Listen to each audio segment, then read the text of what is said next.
हमने बात की थी रिपेयर ऑफ ब्रोकन बोन।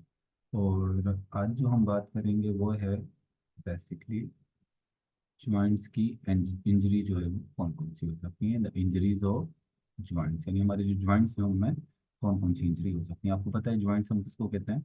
वो जगह जहाँ पर दो बोन्स आपस में क्या होती है, मिलती है। मिसाल के तौर पर ये जगह जहाँ पर दो बोन आपस में मिल रही है इसको हम क्या कहेंगे? ज्वाइंट। तो अभी ज्वाइंट की जो है वो कौन कौन सी इंजरीज जो है वो हो सकती है। तो ज्वाइंट की अगर हम इंजरीज की बात करें तो ज्वाइंट आर इंजर्ड। ज्वाइंट कब इंजर्ड होगा? व्हेन लेगामेंट आर ट्विस्टेड और टॉर्न। मतलब ये जो आपको पता है कि दो बोन्स को आपस में जो मिला रहा है वो कौन मिलाता है? लेगामेंट मिलाता है। चलिए मैं यहाँ लेगामेंट को डिफरेंट कलर से शो कर देता हूँ। लेगामेंट को मैं रेड कलर से शो कर रहा हूँ। ये दो बोन्स को जो आपस में मिला रहा है ये क्या है? ये लेगामेंट।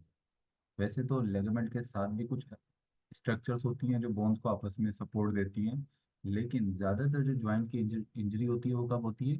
जब ये लेगामेंट जो है, ये लेगामेंट जो रेड कलर से मैं शो कर रहा हूँ, ये ट्विस्टेड हो जाएगा, ये मुड़ जाएगा या टॉर्न हो जाएगा, ये फट जाएगा। तब तो उस वक्त क्या होगा? उस वक्त ज्वाइंट की क्या होगी? इंजरी होगी। मिसाल के तौर पे अगर ये ट्विस्टेड हो गया, मुड़ गया ज़्यादा, या ये टॉर्न हो गया ऐसे, तो अब क्या होगा? ये ज्वाइंट की जो है वो क्या होगी? इंजरी। अच्छा, ये ज्वाइंट की इंजरी जो है वो टॉर्न होता कैसे? ये लिगामेंट के जो है वो टॉर्न होने की या ट्विस्ट होने की वजह क्या है? Over use of muscles. मतलब इसके ये ज्वाइंट के साथ जो मसल्स हैं, अगर आप उनको ओवर यूज करोगे, बहुत ज़्यादा उसको यूज करोगे, बहुत एक्सटेंसली यूज करोगे, तो भी ये लिगामेंट जो है वो क्या हो सकता है? ब्रेक डाउन हो सकता है। रिपीटेड हैवी फिजिकल एक्टिविटीज, बहुत ज़्यादा हैवी फिजिकल एक्टिविटीज आप कर रहे हैं, बहुत ज़्यादा भारी वजन उठा रहे हैं, जिसकी वजह से इस लिगामेंट पर जो है उस ज्वाइंट पर जो है वो ज़्यादा जो है वो प्रेशर पड़ रहा है, जिसकी वजह से क्या हो रहा है कि लिगामेंट यहाँ से क्या हो सकता है? ब्रेक डाउन हो सकता है। और किसी इंजरी की वजह से भी हो सकता है। आपको कोई चोट लगी है, हाथ पर कोई, आप गिरे नीचे, आपका डायरेक्ट सारा वजन जो है वो आपके इस ज्वाइंट्स पर आ गया। मिसाल के तौर पे अगर ये ज्वाइंट है, ज्वाइंट पर आ गया, तो उस वक्त भी आपको जो है वो लिगामेंट जो है वो टॉर्न हो सकता है। Common types of joints injuries, यानी ज्वाइंट इंजरीज की जो कॉमन टाइप है वो दो हैं। एक डिसलोकेशन है और दूसरा क्या है? स्प्रैन। ये दो हमने जो है वो यहाँ पर डिस्कस करना। तो चलिए सबसे पहले जो है वो बात कर लेते हैं किसकी? पहले हम बात कर लेते हैं डिसलोकेशन की। बात कर लेते हैं कि ये डिसलोकेशन क्या होता है। तो डिसलोकेशन की अगर हम बात करें तो dislocation is an example of change of position of bone और separation of bones of joints. यानी डिसलोकेशन में होता क्या है? अब क्या होता है, मिसाल के तौर पे ये जो दो बोन्स हैं, ये एक बोन है और ये दूसरी बोन। अब आप देखें, ये ज्वाइंट की इंजरी इस तरह से हुई है कि ये बोन जो है वो डिसलोकेट हो गई है, यानी अपनी लोकेशन अपनी जो है वो क्या हो गई? इनकी चेंज हो गई, पोजीशन चेंज हो गई है। अब देखिए ये बोन जो थी, एक इधर है, एक इधर है। अब आप देखें इनकी ये पोजीशन है, ये नॉर्मल पोजीशन है bones की। लेकिन आप देखिए यहाँ पर बोन्स की पोजीशन क्या हो गई है? चेंज हो गई है। तो डिसलोकेशन में बेसिकली क्या होता है? Is the complete change of position of bone. यानी बोन्स की पोजीशन कंप्लीटली क्या हो गई? चेंज हो गई, थोड़ी सी एक दूसरे से ये सेपरेट हो गई है। मतलब ये अब देखिए ये नॉर्मल पोजीशन है, ये पोजीशन चेंज हो गई। और separation of bone of joints, आप ये भी कह सकते हो कि ज्वाइंट्स पर बोन एक दूसरे से क्या हो गई? सेपरेट हो गई। यहाँ पर नॉर्मल अलाइन है, लेकिन यहाँ पर क्या है? वो एक दूसरे से सेपरेट हो गई, पोजीशन चेंज हो गई। इसका काज क्या है? इसका काज इंजरी हो सकती है, कोई चोट लगेगी जिसकी वजह से एक दूसरे से सेपरेट हो सकती हैं। अर्थराइटिस की वजह से भी हो सकता है। आपको पता है कि अर्थराइटिस हम कहते हैं इन्फ्लामेशन ऑफ ज्वाइंट्स को हम क्या कहते हैं? अर्थराइटिस। अब अर्थराइटिस क्या करता है? बेसिकली अर्थराइटिस के अंदर आपकी ज्वाइंट्स जो है वो का प्रॉब्लम है। अब मिसाल के तौर पे अर्थराइटिस की वजह से ये लिगामेंट भी डैमेज हो सकता है, या जो मसल्स को, लिगामेंट के अलावा जो टेंडन होते हैं जो मसल्स को बोन के साथ अटैच कर रहे होते हैं, ये भी ज्वाइंट को सपोर्ट कर रहे होते हैं, ये भी डैमेज अगर हो गया तो उसकी वजह से भी ज्वाइंट जो है वो क्या हो जाएगा? डिसलोकेट हो जाएगा। या इस ज्वाइंट की तरफ जो मसल्स हैं उनमें कोई प्रॉब्लम आ गया, वो वीक हो गए, तो भी क्या होगा? तो भी जो है वो डिसलोकेशन हो सकती है। तो मतलब ये जो डिसलोकेशन की वजह इंजरी भी हो सकती है, आर्थराइटिस भी हो सकता है, जोड़ों का जो दर्द प्रॉब्लम है उसकी वजह से भी हो सकता है, या आपके वीक हो जाए मसल्स, कौन से वाले मसल? जो ज्वाइंट के करीब मसल्स हैं वो वीक हो जाए, टेंडन वीक हो जाए, जो ज्वाइंट्स को, जो मसल्स को बोन से मिला रहा है, टेंडन मसल्स को बोन से मिलाता है, लेकिन उसके करीब जो ज्वाइंट होता है उसको भी सपोर्ट कर रहा होता है। तो ये सब किसकी वजह बनते हैं? ये सब वजह बनते हैं डिसलोकेशन ऑफ ज्वाइंट्स की। सिम्टम्स क्या हैं अगर डिसलोकेशन हो गई ज्वाइंट्स की? तो एक तो पेन होता है, दर्द फील होगा, वहाँ पर स्वेलिंग हो जाएगी, सूज जाएगा, instability, stability of joints, joint आपका स्टेबल नहीं रहेगा, नॉर्मल पोजीशन पे नहीं रहेगा, और inability to move the joints, joints को आप मूव नहीं कर पाओगे। ब्रूजिंग भी होगी, ब्रूजिंग मतलब वहाँ पर जो है वो जिस जगह पर जॉइंट में जॉइंट जहाँ रप्चर हुआ है उस जगह पर थोड़ा सा आपको जख्म या वहाँ थोड़ा सा डिसकलरेशन यानी कलर थोड़ा सा उस जगह पर क्या हो जाएगा, चेंज हो जाएगा। अब इसकी मैनेजमेंट क्या है, अगर ज्वाइंट डिसलोकेट हो गया है तो क्या करना, एक तो सर्जरी के जरिए ज्वाइंट को दोबारा अपनी पोजीशन पर लाया जाता है। Physical bone manipulation by doctor, यानी डॉक्टर बोन को फिजिकली जो है वो अल्टर करता है, यानी फिजिकली उसको अपनी नॉर्मल पोजीशन पर लेकर आता है, अल्टर कर कर उसको। अब आप यहाँ पर आप देख सकते हैं जिस तरह ये तस्वीर यहाँ पर दी हुई है, इसमें आप देखेंगे शोल्डर का ज्वाइंट दिखाया गया है। अब आप देखें ये शोल्डर के ज्वाइंट्स की ये नॉर्मल पोजीशन है, लेकिन यहाँ पर देखें ये ज्वाइंट्स में बोन जो है वो नीचे चली गई है, थोड़ी सी अपनी पोजीशन से नीचे चली गई, इसको हम कहेंगे एंटी एंटीरियर डिसलोकेशन, क्योंकि जो है वो नीचे की तरफ चली गई अपनी पोजीशन से, थोड़ा नीचे की तरफ, ये क्या हो गया, ये एंटीरियर डिसलोकेशन है। और कभी कभी ऐसे भी जो है वो डिसलोकेट होता है कि बोन थोड़ी सी कहाँ चली जाती है, ऊपर चली जाती है, जिसको कहते हैं पोस्टीरियर डिसलोकेशन, लेकिन अपनी नॉर्मल लोकेशन से क्या हो गई है, ये चेंज हो गई है। तो डॉक्टर का काम क्या होगा, इसको अल्टर करे, इसकी पोजीशन को अपनी दोबारा पुरानी पोजीशन पर लेकर आ जाए। कुछ फिजियोथेरेपी का थेरेपी या फिजिकल थेरेपीज भी होती हैं जिसके जरिए जो है वो उसको थोड़ी कुछ टेक्निक्स होती हैं जिनके जरिए जो है वो इसको बोन को दोबारा अपनी पोजीशन पर लाया जाता है बगैर किसी सर्जरी के। इसके अलावा जो है वो रेस्ट, जब बोन डिसलोकेट हो गई है तो उसके लिए क्या होता है, उसके लिए उस हाथ को ज़्यादा मूव नहीं करना होता, एक जो डॉक्टर होते हैं वही उसको सही तरीके से अलाइन करेंगे, और उसके लिए क्या चाहिए होता है, रेस्ट भी चाहिए होता है।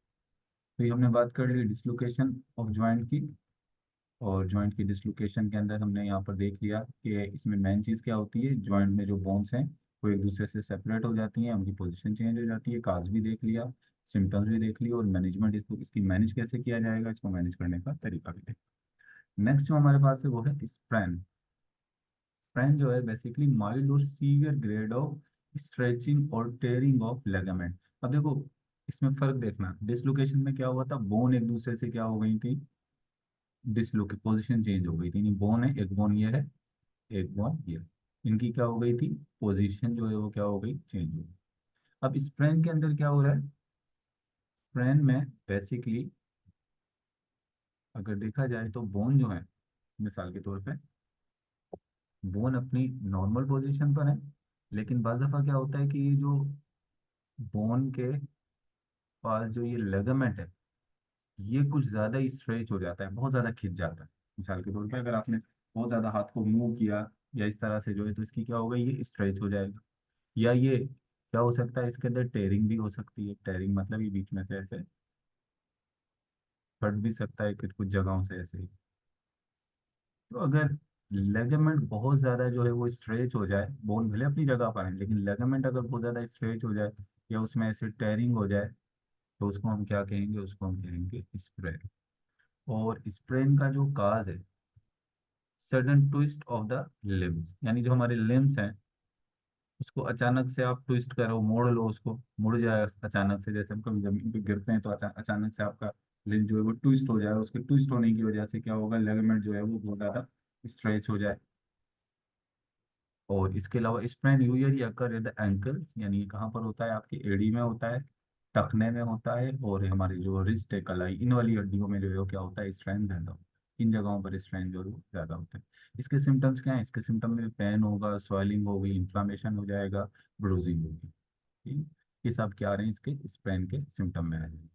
और आप यहाँ पर देख सकते हैं कि सीधा सीधा ये जो एंकल का जो ज्वाइंट है इस जगह पर, अब यहाँ पर भी आप देख सकते हैं इसके अंदर कि यहाँ पर जो है वो पाँव थोड़ा मुड़ा है, पाँव के मुड़ने की वजह से एंकल के अंदर जो लेगामेंट है, ये देखिए नॉर्मली जो लेगामेंट है ये क्या हो गया, ये स्ट्रेच हो गया ज़्यादा, ये लेगामेंट क्या हो गया, थोड़ा ज़्यादा स्ट्रेच हो गया यहाँ देखिए, तो मुड़ने की वजह से उस पर ज़्यादा प्रेशर पड़ा जिसकी वजह से क्या हो गया, वो स्ट्रेच हो गया। अब इसकी जो है वो मैनेजमेंट क्या है, इसको किस तरीके से मैनेज किया जा सकता है अगर स्प्रेन हो जाता है, बैंडेज ओवर द इंजरी, यानी जहाँ पर इंजरी है आपने वहाँ पर क्या करनी है, बैंडेज कर देनी है अपना, ये जगह इंजरी अगर इस जगह पर हो गई है तो यहाँ पर बैंडेज करनी है ताकि आहिस्ता आहिस्ता जो है वो लेगामेंट फिर अपनी दोबारा पुरानी वाली पोजीशन पर आना शुरू हो जाए।